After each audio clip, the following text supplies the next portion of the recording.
Welcome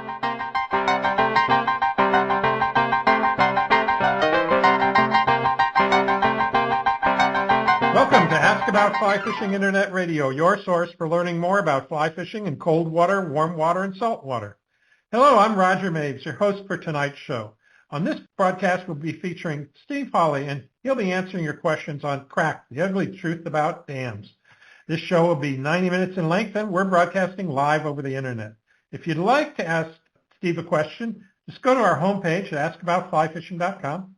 Use the Q&A text box there to send your question. We'll receive your question immediately, and we'll try to answer as many of them as possible on the show tonight. And while you're there, make sure you sign up to receive our announcements so you don't miss out on any of our future broadcasts. Just fill out the form on the right side of our homepage, and we'll let you know when the next live show will be.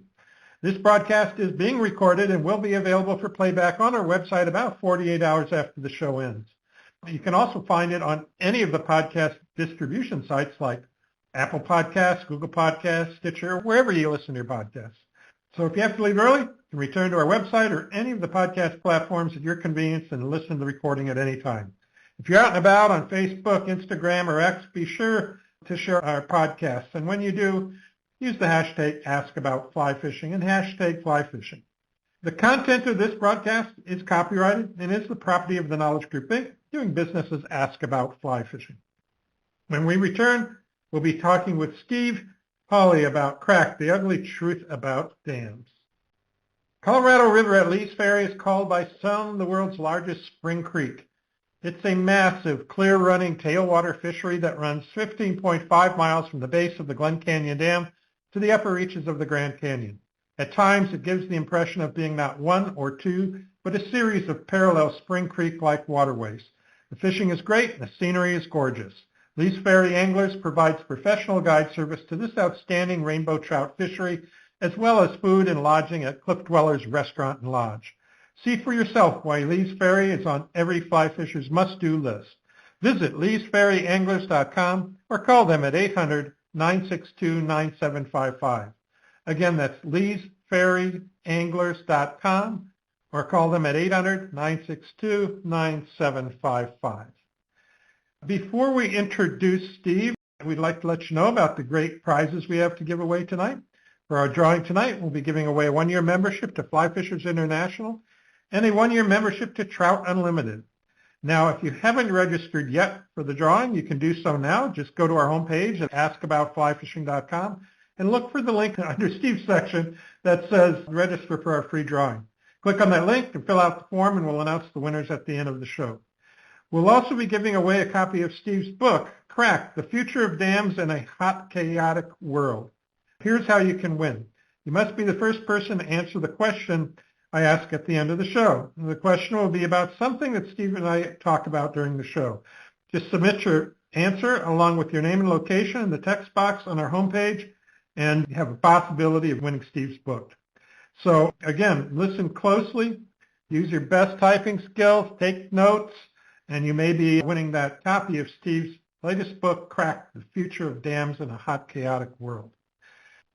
Our guest tonight is Steve Hawley. Steve is an environmental journalist who writes about rivers, dams, and the ecological impacts that they have on salmonoids in the American West. His book, Crack, The Future of Dams in a Hot, Chaotic World, was released in May of 2023. He is the writer and co-producer of an award-winning documentary, Dammed to Extinction, which came out in 2019, and the author of Recovering a Lost River. Steve, welcome to Ask About Fly Fishing Internet Radio. Thank you for having me on, Roger. Well, pleasure to do so, and I'm excited about our talk tonight because we've got lots of questions for you. I hope you're ready. Yeah. And yeah, it's a really great book that you wrote recently and, you know, answered a lot of questions for me, but also created a lot of questions too. So, yeah. And there's just been a lot of activity. Now, you just published that book this past year, 2023, yes, Crack, sir. The Future of Dams in a Hot, Chaotic World. What inspired you to write this book? Well, I had already written a book about dams, and that book, which you mentioned, Recovering a Lost River, was the inspiration, or part of the inspiration, for a film that Patagonia made called Damnation. That came out in 2013. And I guess as punishment for not taking part in the making of the documentary, Patagonia asked if I'd be willing to do kind of a follow-up book, because they felt like in the movie they depicted a lot of projects that were sort of halfway complete, both dam removals and dam prevention. And so I agreed. The book, you could almost write a book about the writing of this book, because it was an epic journey. There was, I originally had a co-author. He got busy having a family, and so that didn't work, and it took a while to figure that out. Then the pandemic hit, and my publisher was not, Patagonia, just to their credit, pulled back from all of their extracurricular activities and just focused on making sure that everybody that worked for them kept their jobs and had health insurance. But lo and behold, as we emerged from the pandemic, the good folks at Patagonia said, let's finish this thing up. And so we did. So now this is my second and probably last damn book, or damn book. Last damn book. Yeah. No pun intended.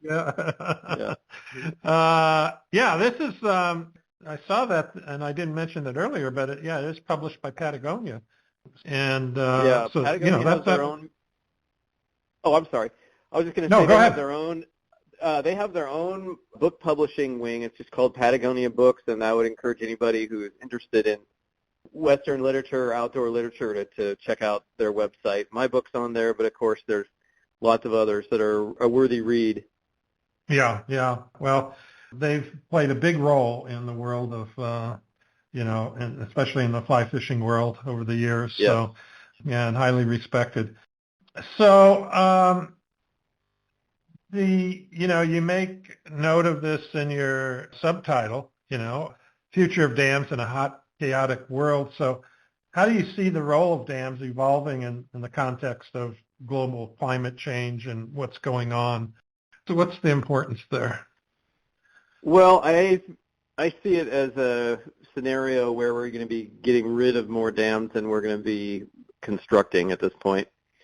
And I think the reasons for that are, well, there are many, but there's a couple important ones. The first, as the title of the book hints, and I guess this was also a deciding factor in me wanting to write a second book about dams, under any even conservative climate change scenario, the big reservoirs that we have, particularly in hot, drier climates and closer to the equator, we're losing so much water out of these projects through evaporation that it's going to be questionable in a lot of cases about whether they're worth keeping.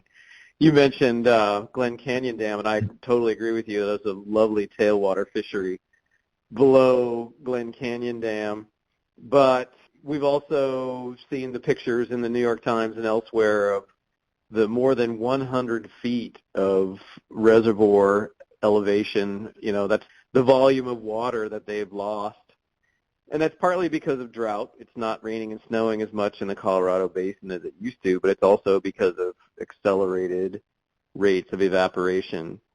The standard sort of calculus used to be that in a big reservoir like Glen Canyon, you'd lose 10% a year of the volume of the water. In the book, I talk about a study that was done by some scientists at UC Boulder, and they estimate that you actually lose closer to 20%. And, if you put a price tag on that, that's maybe not, as fishermen, that's not our main way of measuring what happens to water, but irrigators sure think about these things, and municipalities do too. The value of water that's been lost out of Lake Powell, the reservoir behind Glen Canyon Dam, is worth about $9 billion. So this isn't chump change, and any place that has a reservoir, a big reservoir that has experienced evaporation is only going to be experiencing, higher rates of evaporation. The second part, and I'll try to keep this brief, is that we know now that reservoirs emit large amounts of methane, which is a far more potent greenhouse gas than carbon dioxide. And there's a study that I talk about in the book that estimates that the world's reservoirs have a greenhouse gas equivalent footprint as the same as the nation of Germany, which is the sixth largest producer of greenhouse gases on the planet. So, between the habitat destruction and loss that dams represent when they're built and the loss of water through evaporation that's accelerating under climate change, and the contribution to climate change that dams make through methane emissions, the future is not bright for big dams. Now, you did mention in your book two facts that I wasn't aware of. One was that, since we're talking about the Glen Canyon Dam and the reservoir, that when they estimated originally, and I forget the date, you can remind me of that date, but sure, when they were building this, that they overestimated the amount of water that would be available. And then the second part that I remember from your book was that, and so the distribution of that water is cockeyed, for lack of a scientific word. Yeah. But and then the other side of that is that we are in a stage, forget about climate warming or whatever, but the American West is in a drought situation that's worse than it's been for many, many years. So you want to talk about that? 1,200 years, yeah. 1,200 years, okay, yeah. Yeah, the new word that scientists have come up with to describe what's happening in the Intermountain West is aridification. And, what that means is the volume of and duration of precipitation that we are maybe used to seeing throughout the 20th century and into the 21st is on the decline and will continue to decline. So, the way this plays out, to keep using Glen Canyon Dam and Lake Powell as an example, there used to be 5 marinas on Lake Powell. I believe there's 2 or 3 that are still operating. The upstreammost one, which I believe is called the Bullfrog Marina, is you wouldn't even know that there was ever water there. You can find pictures of it online. And the desert has taken it back, and the reason for that, again, is just evaporative loss and the amount of silt that comes down the Colorado. And between those two forces, that reservoir is shrinking very quickly in geologic terms. Yeah. So it's, the expectation, I was talking about distribution of water rights because I live in Colorado and very close to the headwaters of the Colorado River. And I did read a book, you may have read this one too, Steve, but it's called Down the Colorado. And it talks about the water distribution following from the headwaters down to Mexico, which really opened my eyes to, gosh, how important the Colorado River is to the west and how many people want a piece of that. Even in my own little valley here in Colorado, there's controversy and discussion about the kind of the ranch ponds, farmer ponds that were built up and take a little bit of water out of the creek and save it. And there's many of those up and down the valley, and the ranchers or the farmers down in the plains want that water. They want those dams broken and let the water free flow down because they want to use it downstream, on the western slope. I mean, on the eastern slope. Yeah. And then the people that live in the valley are fighting to keep them, more so for use in case of fire mitigation, for helicopters coming in and scooping up water to put out the wildfires that we're fighting. So I mean, even in my little valley, there's this controversy about, water rights and use. And so, it affects everybody. What sort of rides underneath all that is, and I don't talk about this too much in the book, but it's nonetheless a pretty interesting topic and very controversial. The way that water is allocated in most Western states is through a rule called the right of prior appropriation.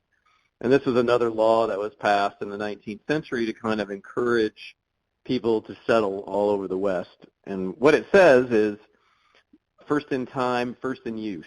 So if you were the first to roll into your valley there in the, in the upper Colorado basin and stake a claim for your 160 acres, or whatever it was, you would be entitled to all of the water that you could possibly use. And the next person down would be entitled to whatever you had left, and the third person down would be entitled to whatever that person had left. Oh, And geez. so, yeah, it's created a culture, especially in agriculture, of what you might call water buffaloes, right? So now, that there is the principle of the law has been somewhat tempered by the reality that everybody needs to have water if they're going to grow crops. So there is kind of a sharing arrangement, but nonetheless, you're punished for not using the full allotment of water that's assigned to you. Hmm. And so this is why in Western states water is so contentious. That law it's like a lot of the 19th century natural resource laws that we still have on the books. They probably need to be revisited at some point, but of course the vested interests that benefit from the status quo are not so interested in revisiting those things. So, Right. yeah, a kind of better arrangement of sharing could probably be come up with, or, could probably be devised. And I would say at some point in the very near future, that's not only going to be desirable, but also a necessity. Right. Right. Yeah. That's kind of a whole nother topic about how can we keep building, in the West when there's only, so much water and even less water as time goes on. Because it's happening in Colorado. You had a picture in your book about down in Arizona.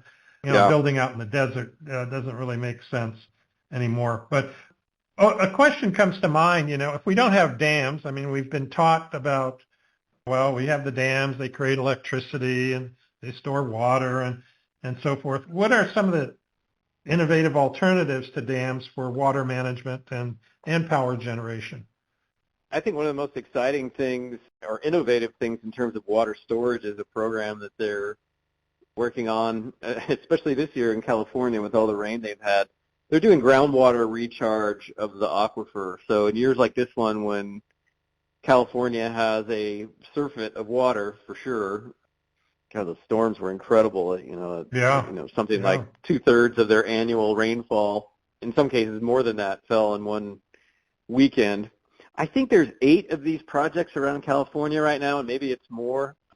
What they do is divert the flow of a river or stream back into underground storage, the aquifer that municipalities and farms tap sometimes to irrigate their crops. And the advantage to that is, of course, you don't lose any water through evaporation because the water is stored underground. And assuming that the underlying bedrock doesn't have any toxic minerals in it, you're also, the water's safe from being contaminated through aerosolized herbicides and pesticides. So it's a clean, safe way to store water under the ground that doesn't require building a large reservoir. The second part of that is dams are kind of, in terms of power production, are a bit of a relic. You probably saw in the California papers and in the national press this week that largest solar project in the country just came online out in the desert in California. And the reality of these types of projects, the reason that they're being built is the power that's produced is cheaper than almost every other form of power production that includes fossil fuels and hydropower. And of course the advantage of solar is you can build it close to where the power is being consumed. Dams create a scenario where you have centralized energy production in a place like Glen Canyon Dam and miles of poles and wires, which are really expensive, and in an era of increasingly chaotic weather, they're also really prone to, being damaged. So, the world's kind of moving away from what is ultimately, I think, kind of a 19th century technology in dams and hydropower. Okay. So, is there, I don't know that you know the answer to this question, but is there enough power being generated that if they took out the Glen Canyon Dam and it quit generating power, would LA be able to survive? Yes. Yes. The interesting thing, back in 2018, a group of us who had been advocating for years for removal of some dams in Idaho decided that we needed to educate ourselves more about the power side of the equation. We knew a lot about fish and what they do to dams, but we knew nothing about electricity production and distribution. And I think what's interesting about hydropower right now is it's not only is it not the cheapest, it's not the most efficient. So, for instance, when it gets hot in, this is, I guess, a little bit of an indictment of the electricity industry. When it gets hot in California, as it frequently does in July and August, it's not a matter of whether there's enough generation to keep everybody's lights on and keep the brownouts and the blackouts at bay. It's oftentimes that the people who own those production facilities, no matter if it's fossil fuels or nuclear or solar or whatever, are waiting for a price signal that will allow them to maximize their profits. And so in the case of Southern California brownouts, you have Pacific Gas and Electric who's waiting for prices, approaching $1,000 a megawatt hour before they'll flip a switch. And mind you, this is power that on the day-to-day market sells for $50 a megawatt hour. So really it's a matter of distribution as much or perhaps more so than generation. And again, this goes back to what I mentioned earlier. Solar has a huge advantage because you can build solar production or generation closer to where it's being consumed. You don't have to send power from Glen Canyon Dam all the way into Los Angeles. You now have 400 megawatts of solar power with battery backup less than 50 miles away. Okay. Is there a particular story in your book that, you documented that, moved you, motivated you in some way? Yeah, there's a couple of them. I'll tell you just one. Okay. Robert Ellison, who is a Klallam tribal member, told me this story. And he told me over the phone, but it still just put, chills. I'm getting goosebumps on my arm right now just thinking about it. Wow. So when they took out dams on the Elwha, the rock formation that the Klallam believed that was where they emerged, onto the earth, that rock formation had been covered by I think by Glines Canyon Dam, which is one of the two dams that was removed on the Elwha. And for those tribal people to see that rock emerge into the oxygen side of the Earth's crust again, there was a lot of ceremony, there was a lot of emotion. They even went so far as to make necklaces with little vials of water. This rock formation has the depressions in it where water, gathers, and they made necklaces with vials, and they filled up the vials with water from this creation site and brought it back to elders who weren't, ambulatory enough to be there for the ceremony. So this is a big deal. It speaks to the human rights issues that also are a big part of dam construction in the 20th century, and the power of dam removal once you get past all the all the rules and regulations to sort of restore people's hope and faith in their culture and in each other. And I think that's the most inspiring part of the stories that are in the book about dam removal. Yeah. Well, I noticed I thought, well, did he just do this once? And then I noticed it again and again and again. But when you do the captions on all your photographs, for instance, Gary Woodcock paddles through the locks of Lower Granite Dam on the Snake River in a Salish dugout canoe. And you don't say whether that's Idaho or you say Confederated Tribes of the Coville Reservation Ancestral Lands. And I thought that was, you're paying tribute throughout the whole book to whose lands those were originally. And I just kudos to you for doing that. This is for people who care to think about such things. The history of our country and the way we treated indigenous people is not a happy chapter. We've created, I think, somewhere between 300 and 400 treaties with, with First Nations folks, and I don't believe a single one of those treaties has ever been upheld in its original form. And dams play a huge role in that because, for instance, where the river that you were just talking about, the Snake, The Snake River Basin once produced half of all the salmon and steelhead in the Columbia River system. And one thing your listeners might be interested in knowing is that the Columbia, prior to dam construction, was the world's most productive Chinook salmon river. So there's somewhere between 5 and 10 million Chinook that came out of the Columbia system every year, and half of those fish came from the Snake Basin. So remember that all the Columbia River tribes, I shouldn't say that because that's not true, a good number of the most influential Columbia River tribes signed treaties in 1855, and they gave up land, but they retained the right to fish and hunt in all the usual and accustomed places. And the book outlines the big court battles that took place in the 70s to when indigenous people successfully defended their treaty rights. When we don't have fish in these rivers, we are once again violating the promises that we made in treaties to these people who gave the United States land in exchange for what they feel like is a sacred cultural right to continue to fish and hunt. And so, it really, if you want to wax philosophic, what we do with dams is also a reflection of our national character. And so when we take out dams, there's a lot of human rights that have been kind of maybe, swept by the wayside for a century or so. And it's inspiring to see our country honoring what they had originally promised. Right. Well, hold on to that. I'll be right back. I take a short break here, and we'll dig into more, how dams are affecting us and also our fisheries. I need to talk about that. So be right back. That's great.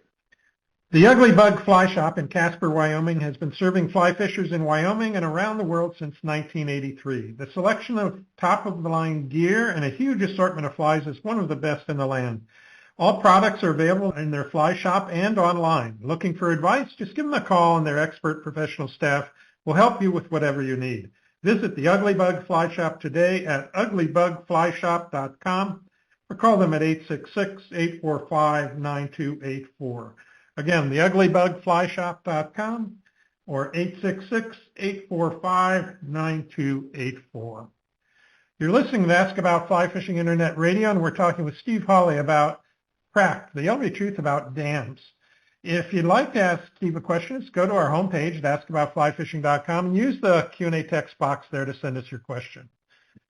Okay, Steve, I always ask my guests at this point in the show, what's going on now that you've finished this book, Cracked, and just tell us about what's happening in your world.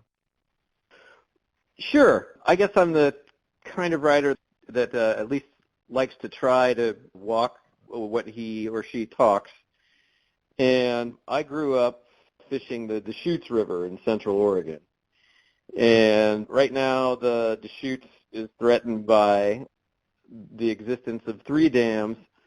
This is kind of an interesting story because for the first 50 years that these dams were in place, quite accidentally they were a pretty effective bulwark against climate change. And the way that worked is that the biggest dam of these 3 dams on the Deschutes blocks 3 rivers.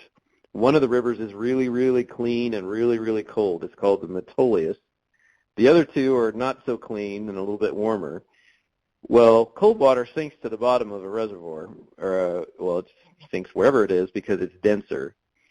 And the outlet works at this dam were at the very bottom of the reservoir. So for 50 years, you talk about a fine tailwater fishery. The Deschutes, I would put up against Lee's Ferry or any place else in the world. You had 48 to 50 degree water coming out of the base of Round Butte Dam, and it created a nationally and even internationally recognized tailwater fishery, just like what you were talking about at Lee's Ferry.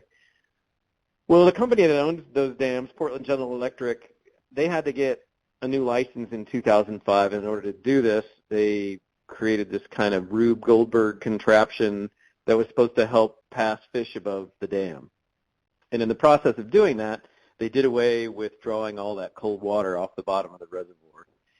And so now we're getting sickly green, polluted warm water coming down the lower 100 miles of the Deschutes. So this is one of those strange fights where ultimately those dams need to come out, but the license that allows Portland General Electric to operate is good until 2055. So in the meantime, we're trying to get the company to go back to what they were doing before, which seems kind of counterintuitive for a guy that argues all the time for dam removal. But it's an emergency situation, and weirdly, in this scenario, the fix is literally the flip of a switch. If they were to draw water off the bottom of that reservoir, we'd have that tailwater fishery again. So I'm working for an organization called the Deschutes River Alliance part-time, helping the campaign to get back to that cold, clean water off the bottom of the reservoir. And I think long-term, if I'm lucky enough to be around that long, hopefully we'll be successful in putting clean water back in the river, and then we can turn our efforts towards getting those dams removed. Yeah, yeah. So is this a makings for another book?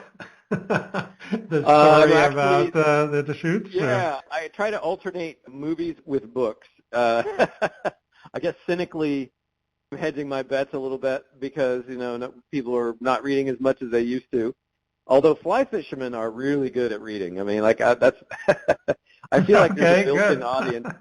Yeah, I do feel like there's a built-in audience for books with the fly fishing community.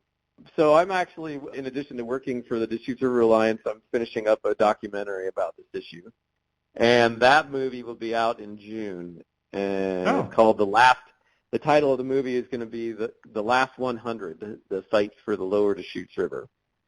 Hmm. Good. Well, sounds good. Be looking forward to seeing that. Yeah. I mean, you brought up a quandary, right, of we're damned if we have the dams and we're damned if we don't have the dams. I mean, if we take out Glen Canyon Dam and let the Colorado go back to its natural state, there won't be a fishery there anymore. It will be... That is true. The natural chubs and I forget what the native fish are there. But, I mean, It's a dirty river. I mean, it's full of silt, like you were saying earlier. Yeah. I mean, it's that way all the way from, unless a dam's put in place, all the way from Flaming Gorge, reservoir up in the Green River. I mean, it gets dirty pretty quick there within the first 15 miles and stays dirty all the way to Mexico, I think, unless there's a dam. So we're going to fight for removal of some of these dams, and we're going to lose fisheries for us recreational fishermen and women. Yeah. But I mean, that's just. But in other cases, like on the Columbia, you're going to open up the gates to more spawning and more salmon and steelhead and things like that. How do you weigh those two things? One against the other. Yeah, I always think of what Aldo Leopold said. He said, "A thing is right when it." Oh, I'm going to mess up this quote, but I'm going to try to figure this out anyway. A thing is right when it preserves the integrity, stability, and beauty of the natural system, and a thing is wrong when it tends not to. And I think that's a really good way as fly fishers for us to look at, what we might gain or lose by a dam removal. Is it going to return integrity to the natural systems that furnish us with the sport that we love so much to begin with? And yeah, when Glen Canyon Dam comes out, that wonderful tailwater trout fishery will go away. But, there used to be a variety of larger and in some cases more interesting fish than trout in the Colorado. Mm-hmm. I wrote a story years ago about some of the huge fish that used to be migrate up and down the Colorado, hundreds of miles. And, there was actually a cannery on the San Juan River for this variety of fish, the name of which I'm not going to remember right now, but I do remember the size of these things. They would get beyond 3 feet long. And I had a conversation with the biologist that checks actually it was the Yampa where this took place. I had this conversation with a biologist who sort of surveys the river to see if these fish are still around. I said, well, how do you do that? He goes, oh, we cast for them. He said, I caught one that was every bit of 3 feet long when the last time we had to go out and quote unquote survey, Mm-hmm. Yeah. So, that's the integrity of the system coming back and giving those Colorado Basin migratory fish a chance to do what they did for thousands of years before the dams were there. Yeah, yeah. And there are, well, over the past 20 years, 20 years ago, people in the United States wouldn't think of going after carp on a fly. I mean, that was that was trash fish. Yeah, yeah. Now it's the thing. Oh, yeah. It has been for the past 10, 15 years or so that it's come into vogue as a target trophy fish. Yeah. Yeah. So, who's to say that we couldn't turn our heads in a different direction and fish for different fish? But there are so many places. I mean, like Flaming Gorge and the Green River up there, beautiful tailwater. You're talking about the Deschutes, and I could see your point of saying, okay, well, let's make it a nice tailwater until we can get that dam removed, right? But, the other thing that I think the reason we love to fish so much is that fish are unpredictable, right? We don't really know what they're going to do, even certainly not as individuals, but even species-wide. There's a biologist in the state of Maine named Nate Gray, and he's really a delight to talk to. He's got a wonderful sense of humor. And he pointed out to me that on the East Coast, they're doing everything they can to try to get shad back in the rivers around New England. And at some point in the last 20 or 30 years, somebody accidentally threw some shad in the Columbia, and we have millions of them. I mean, we can't it's strange because it's the system of reservoirs that's the spawning habitat in the tailwater below a dam where the big pools are. That's where shad spawn. So we've created the perfect habitat for them, and I can't crawl inside a fish's brain, but I suspect they don't really know or care what a dam is, but they know good habitat when they see it. And if you create the habitat, they're going to show up, for better or worse, right? Right. Yeah, like peacock bass in Florida, right? Yeah. Come from the Amazon, and now they're, almost invasive down there. So it can work, pro or con, I suppose. Yeah, there's a question from Gary Kaufman here in North Carolina. He says, detractors to dam removal cite financial and environmental benefits of dams. Can you provide a counterpoint to these arguments? By the way, I'm a firm supporter of dam removal. Sure. But you kind of addressed some of this already, but yeah. Sure. Without knowing exactly what specific benefits he might be talking about, to every perceived benefit, and particularly in the case of dams, there's a greater cost. And you can talk about that in financial terms. One of the things that's more salient, perhaps, and especially in an era of climate change, is the risk to property and life that dams represent in an era where in North Carolina, certainly in California, certainly on the Gulf Coast, we don't know from one year to the next whether it's going to be a drought or whether you're going to have a storm like you had in California last week that dumped 13 inches of rain in a weekend. And dams are not built, we're not engineered with that kind of radical variability in mind. So you get dam failures, which I talk about. There's a whole chapter devoted to dam failures in the book. And probably the most heart-wrenching story in that chapter is what happened in Italy in the 1960s when a dam didn't collapse. There was actually a landslide that caused a tidal wave or, a tsunami, I guess, on the surface of the reservoir, and the wave went over the top of the dam and literally wiped out this town in Italy called Longarone. And there was an even larger dam disaster in China and even around the United States. And there's been dam failures. Tragic story in Nebraska, last big spring meltdown they had there, I believe it was in 2017. A dam failed and several people died. Thousands and thousands of dollars, millions and millions of dollars done in terms of property damage too. So The risk that we face in an era of climate chaos with plugging up a river and then oftentimes building in the floodplain below the dam are not going to be rewarded as they as reliably as they were maybe in the 20th century. Yeah, yeah. And like you said earlier, just talking about the financial, benefits that may have been there years ago are going away with solar and other ways to generate energy. Yeah. What other misconceptions do we have about dams? We talked about I think energy. I think the biggest misconception, especially in an era of climate change or climate chaos, is that you can store.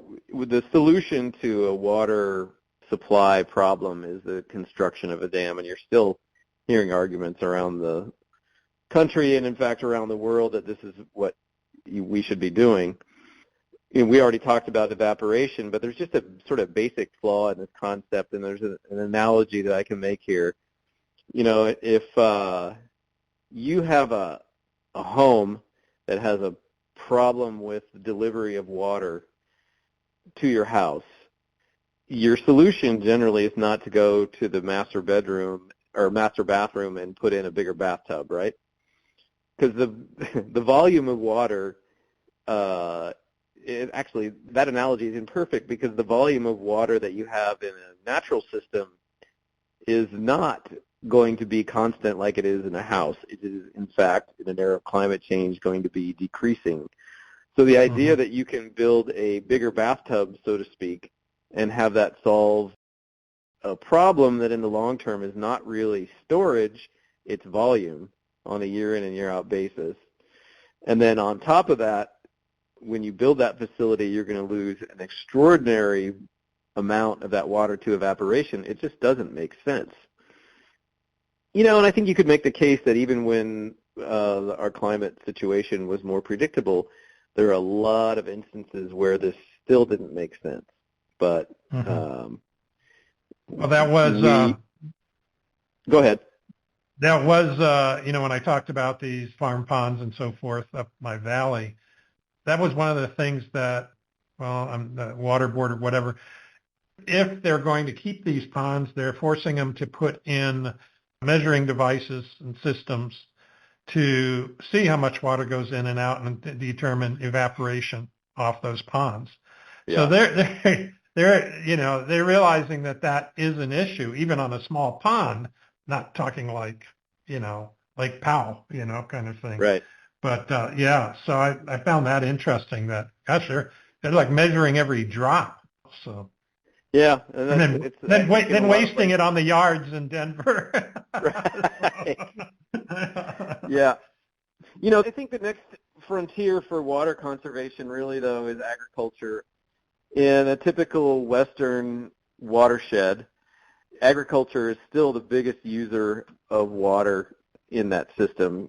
We're talking 70 to 80% of the water that's withdrawn from the river or rivers goes to crops. Now, we all need to eat. I don't want to make the case that we want farmers to stop producing food, but so often what happens in the West is they're not producing food. They're producing forage for cattle and horses. Mm-hmm. And increasingly, especially in Utah, they're growing, low-value crops and shipping them across the ocean because it's a long story, but essentially the shipping rates make it a favorable trade deal to ship this low-value, water-intensive crop across the ocean to Asia, where their increasing appetite for cows is being supported by ultimately water withdrawals from the Colorado Basin. So, the kind of economics that have always considered whatever happens to water as a kind of externalized cost, that is going to have to change if we're going to continue to have some semblance of healthy natural rivers in the American West. Yeah. I have a question from Taylor Street in New Mexico, and actually I've interviewed Taylor on my show. He's a fly fishing guide in New Mexico, and he wrote, and he says, in New Mexico and Colorado, it's common to drain small reservoirs to do, quote, dam repair. This, of course, is very bad for fisheries, but I always wonder is Yeah. how many of these fixes are legit. After all, if you ask the guy who fixes the dam if he needs to repair, what's he going to say? He needs to do it, right? Right. But perhaps these fixes every few years are valid, question mark. What can you tell us about those kind of situations? Well, I can tell you that concrete has a lifespan of about 60 years, right? And a lot of our dams around the country are getting older than that. And, you know, your friend is absolutely right that draining a reservoir to do repairs is an ecological nightmare, right? Whatever critters are trying to eke out a living in the reservoir are going to have a really hard time. But I think this goes back to the question about dam safety. The maintenance is necessary, but it's also a kind of exercise in diminishing returns. You know, I believe that there's a outfit that is a national sort of affiliation of engineers, the American Society for Dam Safety. And they give the infrastructure around water and dams in this country, I believe it was a D+ the last time I looked at their report, which comes out every year. You know, we went crazy in the 20th century from 1930 to 1970. We put 90,000 dams on over, you know, these dams are 15 feet or taller. So we put 90,000 of these things on the American landscape, and many of them have reached their, you know, they're past their usable lifespan. The problem is when we built these things, there was no thought to what it was going to take to decommission them once their useful life is past. So that's kind of the dilemma we're dealing with now. There are many, many dams, particularly in the east. People agree that they need to come out. The question is, who's going to pay for it?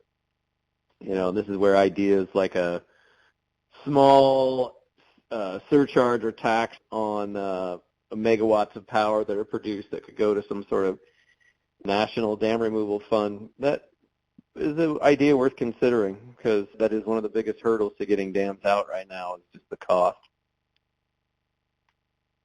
So politics and policy can play in the decision-making process on, you know, and work in the favor of dam removal as well as, you know, how they work to create the dams in the first place. Because, I'm sure that in the early stages there were, well, I know there were, of course, some big battles over, like, again, the Glen Canyon Dam for environmental reasons when that was built, but it seems that politics won out in that case and the dam got built. But we could use politics as a positive way to generate another tax. But, you know, you got to kind of pay your dues one way or the other, right? I mean, it's... Yeah, you know... Your mistakes don't go unnoticed, and, you know, sometimes we have to pay to correct our mistakes from the past. So. I think, so, you know, in the world of both hunting and fishing, but, you know, since this is a show about fishing, we'll stick to that.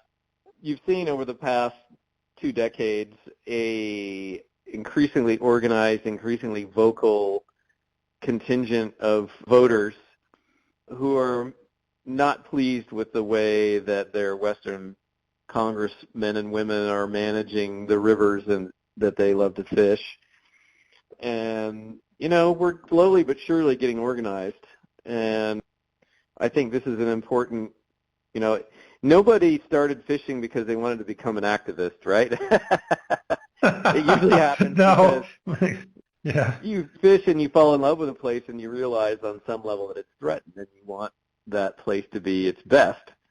And so you become an activist to preserve the place. And I think fly fishermen all over the place are realizing that there are a multitude of threats to the places they love to spend their free time.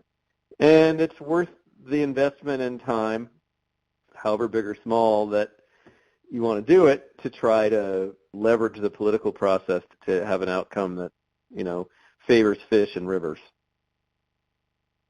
Yeah. Is there, I mean, anything specific going on right now that I really think things changed in this country. I think it was a big wake-up call. I think it was around 2010. Somebody, one of your listeners might correct me. There was a congressman, and this is not strictly fishing related, but I think it's ultimately, it does have implications for rivers.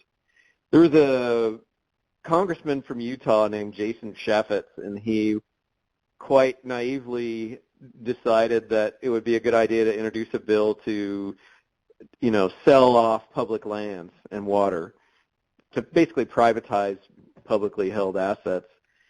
And backcountry hunters and anglers organized against Representative Chaffetz, and he actually he didn't even stick around long enough to lose an election. The pressure that he felt, the backlash from trying to privatize what ultimately belongs to all of us, caused him to step down. He quit.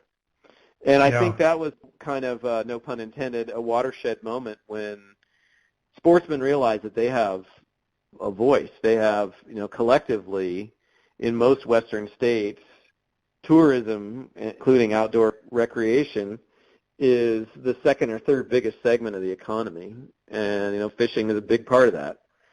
So if I had an MO for writing this book, it would be to sort of accelerate that process where fly fishers of every stripe realize that, collectively we have the power to create outcomes that will create better fishing, right? Right, yeah. I think that's an important development.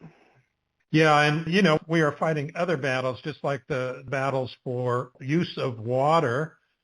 We also, as fly fishers, are fighting the battles for access to the water for fishing purposes. Yeah. Montana is a big battleground for stuff like that, or others, where the privatization of land restricts our access to that, and it's turning into more of a pay-to-play sport. It is. You have to join a club to get access to a good portion of a river or something, and there are all these battles we have to fight, and it's the same about access to rivers for, like, rafting. I mean, we waited 12 years to get a permit to run the Colorado River through the Grand Canyon as a private trip. Yeah, you can go any day of the week if you want to pay a commercial outfitter, but as a private individual, I don't have access to that very easily. So I do think that access is going to be a big battle. We're sort of living in and I do write about this in the book, about we're in a sort of parallel universe to the world that Mark Twain wrote about in the late 19th century. He called it the Gilded Age, right? And it was a reference to a kind of counterfeit coin that had a thin layer of valuable metal on the outside, and the inside was just a slug. And we're in an era of billionaires that, on the famous fight in Montana was, of course, on the Ruby River, where a cable TV magnate bought up a couple thousand acres on the Ruby, and then, in violation of state law, tried to fence people out of the river. And Montanans don't take very kindly to that. And again, this is one of those issues where anglers are realizing that if they can collectively raise their voices, that things like that we don't need to turn over our favorite fishing spots to the highest bidder, that we can maintain access to what we have. I need to take another quick break here, Steve, so no worries. Give me 30 seconds. Be right back. Okay. Fly Fishers International needs your support. Its conservation projects at both the national and club level are addressing critical issues of importance to fly fishers. The organization provides grants to help with the restoration of habitats like Wolf Creek in Idaho and Sands Creek in Delaware County, New York, and funds projects that collect valuable data about fish and their habitats like the Peacock Bass Study in Miami, Florida. FFI serves as a strong advocate for fly fishing in all waters for all fish, to preserve and to promote the arts of fly casting and fly tying, and to help ensure future generations can continue to enjoy these one-of-a-kind experiences. These efforts won't nearly be as effective without your help. If you're not already a member, we invite you to join Fly Fishers International as they work to cultivate conservation, education, and community within the sport of fly fishing. Join Fly Fishers International today and help support their fine work. For more information, go to their website at flyfishersinternational.org. Again, that's flyfishersinternational.org. You're listening to Ask About Fly Fishing Internet Radio. We're talking with Steve Hawley about Crack, the Ugly Truth About Dams. If you'd like to ask Steve a question, just go to our homepage at askaboutflyfishing.com and use that Q&A text box to send us your question. We did get a question in from Phil McCartney in Kentucky. Steve, he says, what prospects are there for removal of dams in such a way that the consequences will be positive? Flood control and power generation have been among the reasons for building dams. What factors do you think are important to consider in removal? That's a great question. It really is. I would say what has happened, fairly rapidly over the past 20 or 30 years is that dam removal has actually become a pretty precise science. And all of the things that go into dam removals, large and small, are really thoroughly vetted before the dam comes out. You take a look at what's happening in my part of the world. I'm sorry, I don't know much about the Southeast. I know that the rivers there are beautiful. My buddy Hal Herring grew up in Alabama and has written and also encouraged people to go visit that part of the world. I know it's beautiful. But, the sort of national darling of dam removal right now is what's happening with the removal of 4 dams on the Klamath. That project was well-planned, well-funded, and all of the outcomes that they predicted have come to fruition. You can go to a website called DRIP, which is an acronym that I can't remember the words that go behind it, but it is essentially a database of dam removals that have happened in the past century in the United States. And the interesting thing about that database is there's not a dam removal, well, actually there's one exception to this. Of the now 1,400 or so dams that have been taken out around the country over the past 40 or 50 years, there's one case of a dam that was removed on the Hudson River system in New York where there was some contamination that didn't get addressed, and so there were some negative effects to dam removal. In almost every other case, actually in every other case that we know of, people generally like what they see post-dam removal more than they did, more than what they had prior. In other words, the fears that they had about dam removal did not come to fruition, and the result was something that they were more pleased with than they thought they would be. So, in terms of the consequences of what you lose, power production, water storage, there are ways to address those losses. We've already talked about the power side. Mm-hmm. And, of course, there are ways to store and distribute water that don't involve creating a giant reservoir in the middle of a big river system. So, does the cost of dam removal always merit doing so? It depends on what your cost is, a subjective thing, I guess. And as fly fishers, I would say that most of us would say, yes, it's worth it. It's worth doing that to get a functioning, healthy ecosystem back. It's worth the investment. How did they fund the removal on the Klamath?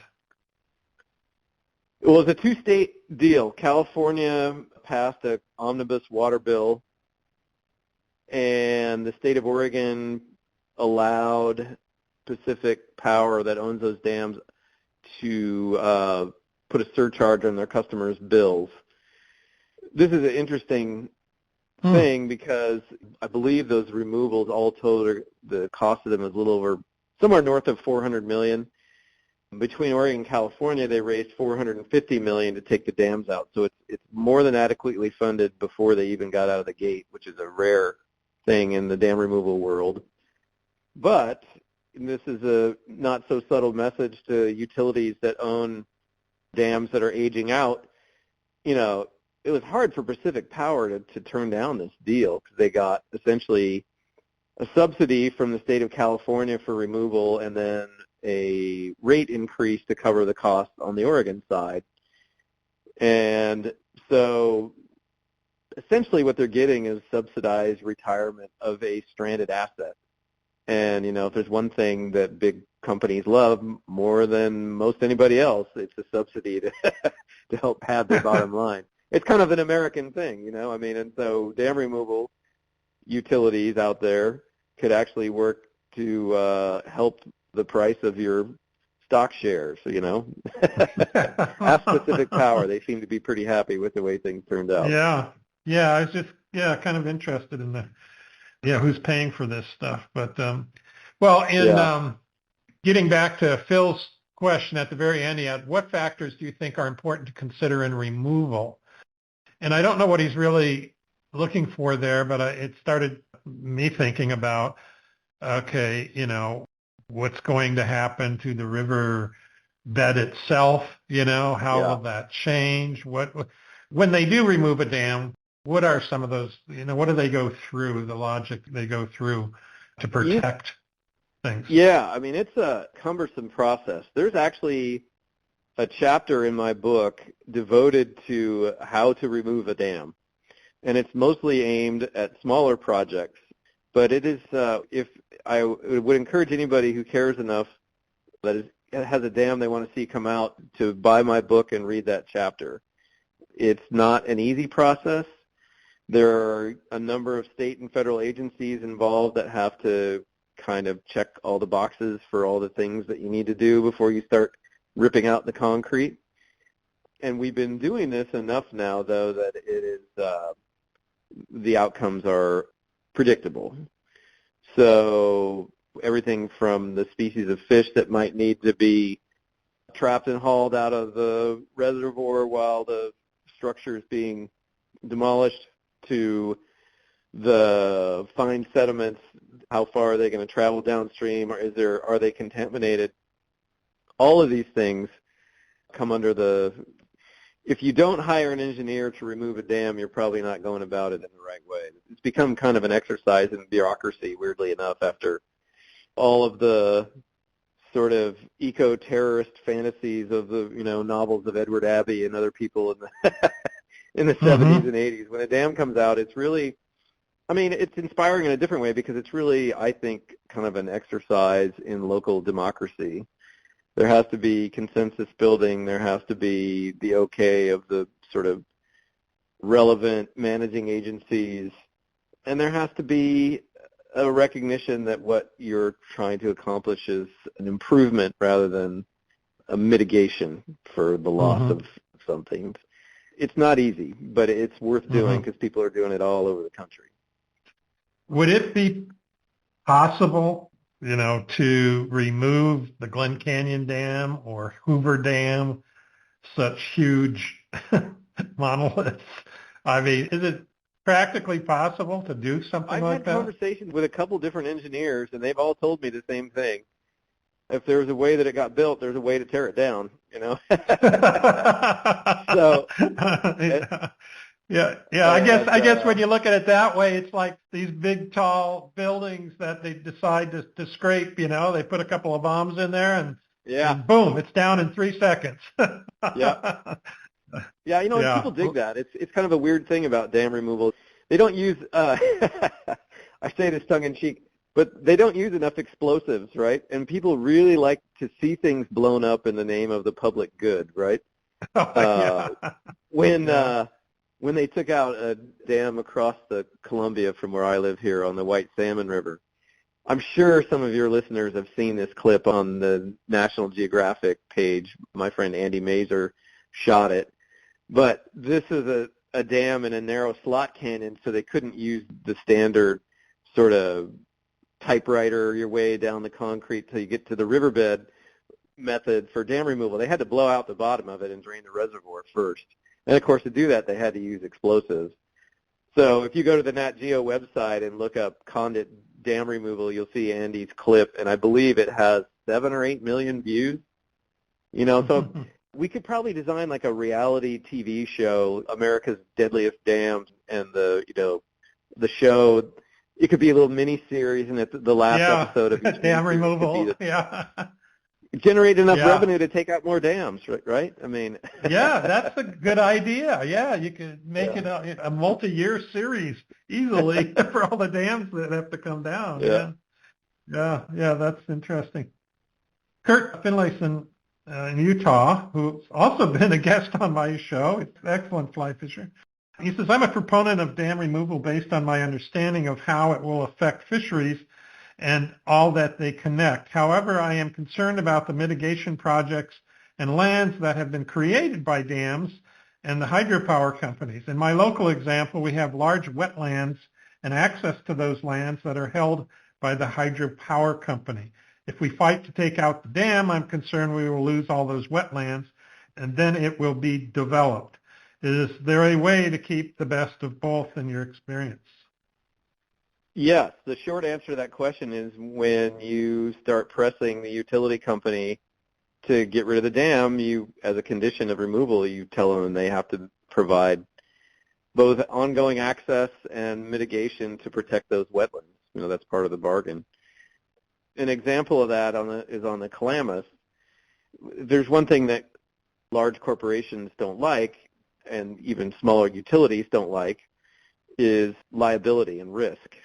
And so on the Klamath, what they did is they created a shell corporation called the Klamath River Restoration Company, or actually I think it's Klamath River Restoration Corporation. The sole reason for this shell company is to take on the liability that occurs when the dam's coming out. And so I think when you're negotiating removal, there are things like that where the company is protected from both ecological and financial disaster because somebody else is taking on the risk. And I think you can leverage that kind of protection that the company is getting by asking for things like protecting wetlands.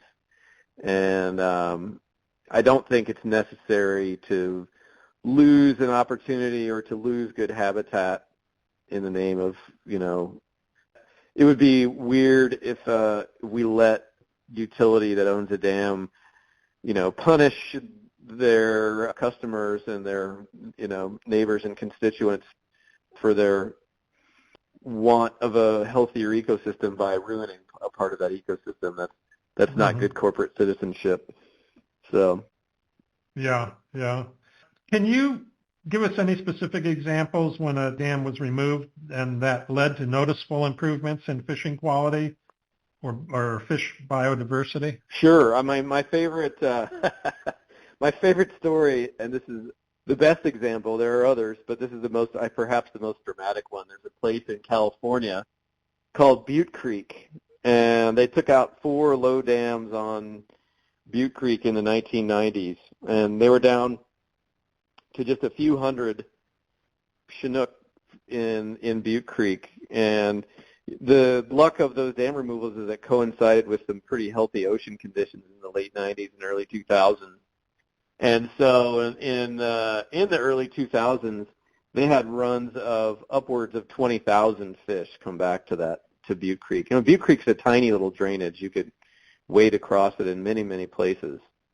And it's just a testament to the idea that if you provide the habitat, the critters that want to be there are going to take advantage. If they figure it out. Removal. Yeah, the LWA removals that we've seen, it's kind of the opposite. The salmon health, the biggest factor is that what's going on in the ocean. The LWA dams were removed in some years of poor ocean conditions, but there are still these surprises. And one of the biggest surprises on the LWA has been the return of summer steelhead to the upper reaches of that basin. That's not something that anybody anticipated was going to happen.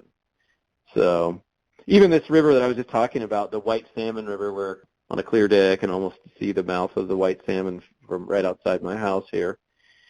The trout fishing and steelhead fishing has improved markedly on that river because the habitat's there.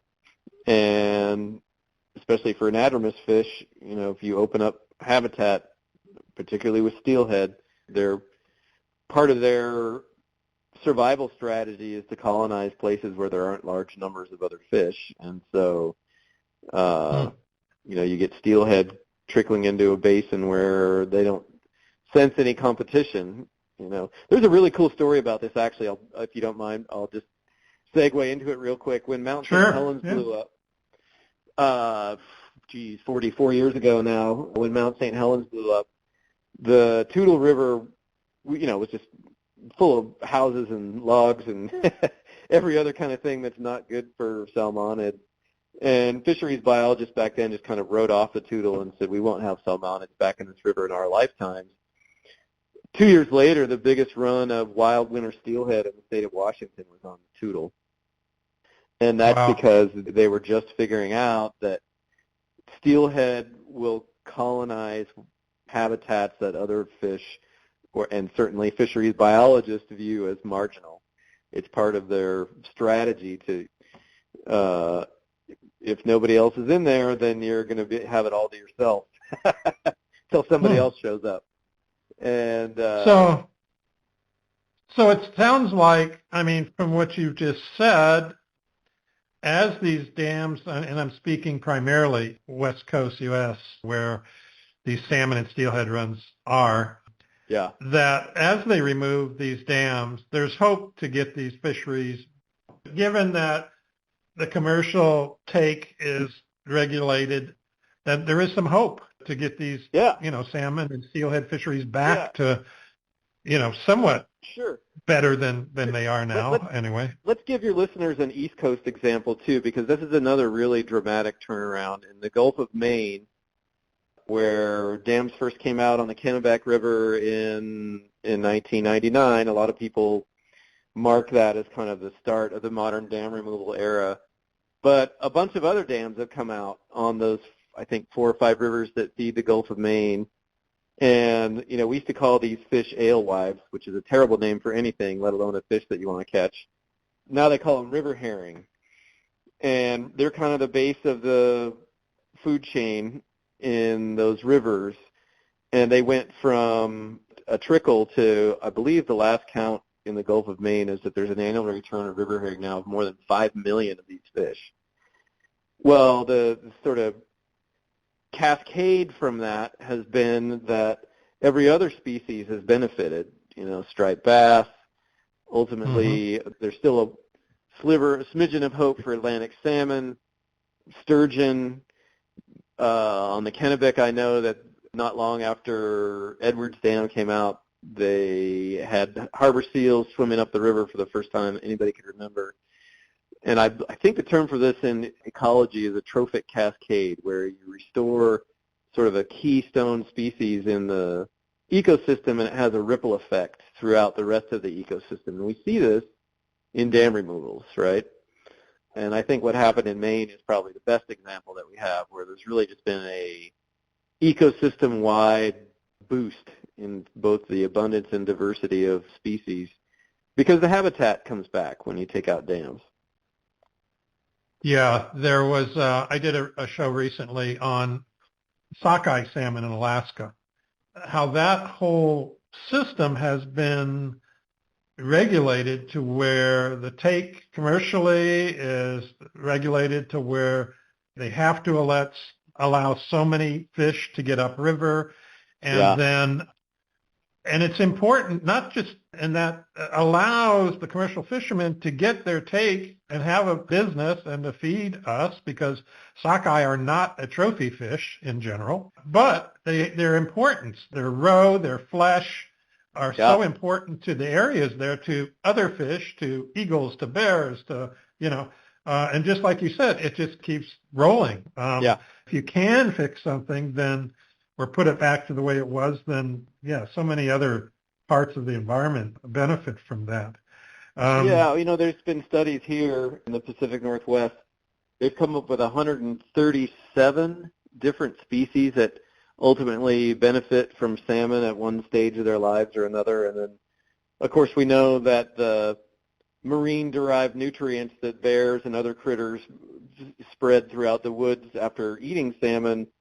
I believe there's a study that came out of University of Washington that found coniferous forests, all the big Doug fir forests in the Pacific Northwest, in the presence, in river basins where there's salmon, in watersheds where there's salmon, those forests grow, the trees are up to a third bigger because of the presence of those marine-derived nutrients. So, the implications of really restoring a river are oftentimes far and wide beyond what we consider, Right, right.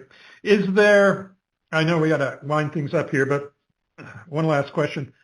Sure. Are there new dams being built, or are we done building dams? We are done building dams in the United States. We're done building big dams. However, in the rest of the world, we have kind of a scourge of large dam projects the beginning of the book talks about what's happening in the Mekong, which is, to tell the very short version of the story, there's something like 2 million people that get their protein subsistence fishing in the Mekong system, and because of dams that have been and are being constructed in that system, that one of the consequences is nobody's quite sure where these 2 million people are going to get their protein once these fish are extirpated from the Mekong. So this is a case where it would be really great if the rest of the world would follow our example, because they certainly, if you look at what happened in the Mekong, it was the Corps of Engineers in the 1950s that really made the blueprint for thoroughly damming that system. So that's another export that the United States may wish that it had back. Yeah. Any final thoughts, or is there a question I should have asked but didn't? No, I would just encourage everybody that loves a river and sees that it's threatened in some way, shape, or form to get involved in making sure that it is as healthy as it can be. And if that involves taking out a dam, then, go for it. Yep. There's the low-hanging fruit in this movement is all of the smaller dams that everybody agrees need to come out, and all it takes is a couple people who care enough to start that process, and the dams can go away. Is there a particular organization or anything people could be part of or contribute to? Yeah, American Rivers has been a champion, particularly for East Coast dam removal. I think that's something that they do very well, is funding these and permitting these abandoned or small dam projects that, there's millions of them that need to come out. And, the other thing I would suggest is that I always joke that I don't give activist advice for the same reason I don't give dating advice. I don't know you, so I'm not quite sure what you want out of your activist experience, but I would say local is better. Start in your home watershed. Find the groups that are working to protect and restore your favorite creek or river, and jump in the water with them. They're usually doing good things. Yeah. Good. All right.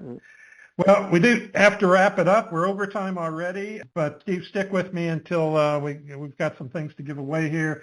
Sure. One-year membership to Fly Fishers International, one-year membership to Trout Unlimited, and also a copy of your book, Crack, The Future of Dams in a Hot, Chaotic World. So hang tight, and we'll be giving away those prizes in just a few minutes.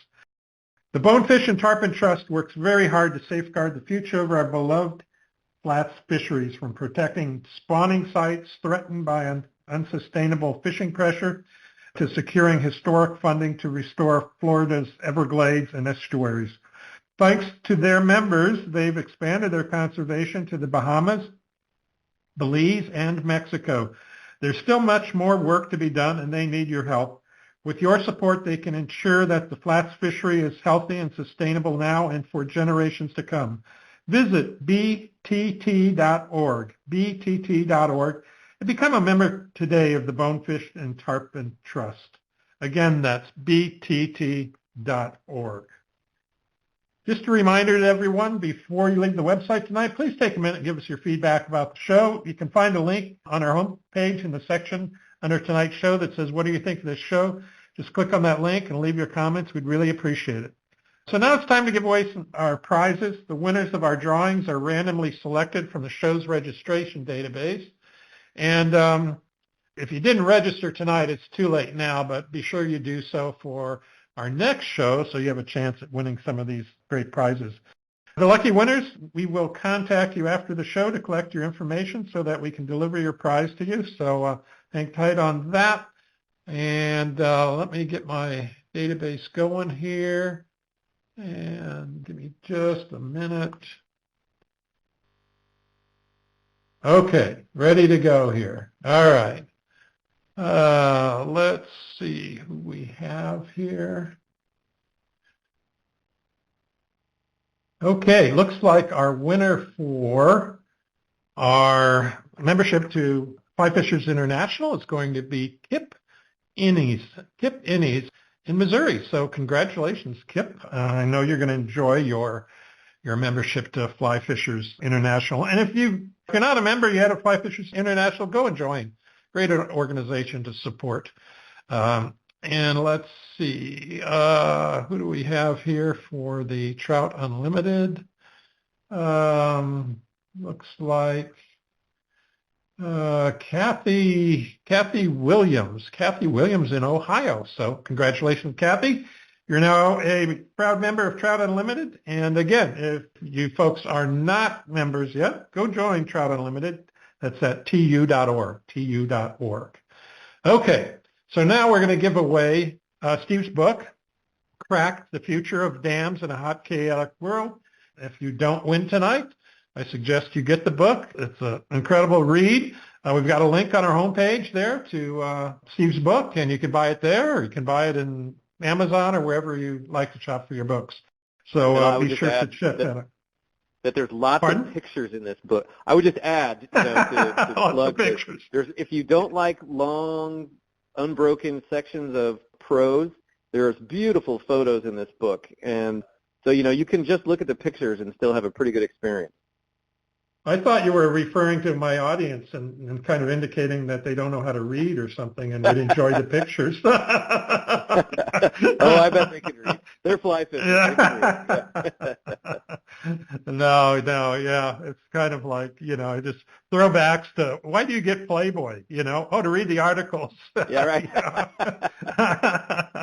Yeah. So anyway, I diverged too far there, but that's okay. Got to get a few laughs. Fault, yeah. Okay, so the way you play this game is on the homepage. You can put in your answer, the question I'm going to ask here, and the first person that answers it correctly will win. Now, there could be multiple answers to this that would qualify, but Steve mentioned when I asked him to give specific examples of where dam removal had led to noticeable improvements in the fishing quality, he mentioned several fisheries. So give me the name of one of those fisheries, and you just got yourself Steve's book, Cracked: The Future of Dams in a Hot, Chaotic World. So we got to give him a second because there's a slight delay in them hearing the question, and then we have to wait for them to type, and well, I'm sure we'll get some answers here, short order. Yeah, that sounds good. That sounds good. Yeah, it looks like the first one in came in Butte Creek. Yes, that one of the is answers? Correct. That's one of the ones. Okay, so that's Kurt Creek in California. Finlayson. Yeah, Kurt Finlayson in Logan, Utah, who again has been a guest on my show and asked one of those questions tonight. So nice gift for doing just that. So Kurt, give me your shipping address so that I can send the book out to you. Just put it in the same form there that you just answered the question in, and we'll get that book shipped out to you this week. So thanks, Kurt, for playing. Thanks for asking the question and sticking with us for the whole show. I always appreciate that from our audience. Love to have you guys and gals out there helping us with the show. Steve, thank you so much for being on the show. This was much different than my normal shows, and it was I was just chomping at the bit to get this done because I was curious as to the answers you would give tonight, and it was just a lot of fun and very educational. I appreciate that. Yeah, it's been a pleasure for sure. And you have a very well educated audience that not only asks great questions but seems to pay pretty close attention to what you're saying too. So a pleasure being on the show, and I'll be back for sure. All righty. Thanks, Steve. Hopefully you've all found the podcast archive on our website. If you haven't, just look for the link in the top line menu. In the archive, you'll be able to search for our past shows, over 390 shows now. You can search by keyword, phrase, or name, trout, tarpon, Madison River, fishery, all kinds of stuff. So check it out. I'm sure you'll be pleasantly surprised at the great shows that we've done over the years. Our next broadcast will be on February 21st, 7 p.m. Mountain, 9 p.m. Eastern Time, and on that show I interview Tom Dempsey, and our topic for the show will be sight fishing for redfish. Tom is obsessed with fly fishing and has chased fish in 40 different countries. He still gets a thrill out of sight fishing for redfish in his home waters of Alabama and has become an expert at it. Join us and learn how Tom approaches, hooks up, and lands these exciting fish. And be sure to check, you can add this upcoming show to your calendar by just clicking on the calendar, add the calendar links under his photograph on our home page. So do that, put it on your calendar, and you'll be sure that you'll have it there to attend the live show. We'd like to thank Fly Fishers International, Trout Unlimited, Patagonia for providing that book tonight, Steve's book, Least Ferry Anglers, Ugly Bug Fly Shop for sponsoring our show. Don't forget to visit our website at askaboutflyfishing.com and make sure you're signed up to receive our announcements so you don't miss out on any of our future broadcasts. Thanks for listening to Ask About Fly Fishing Internet Radio. We hope you enjoyed the show. That's it. Good night, everyone, and good fishing.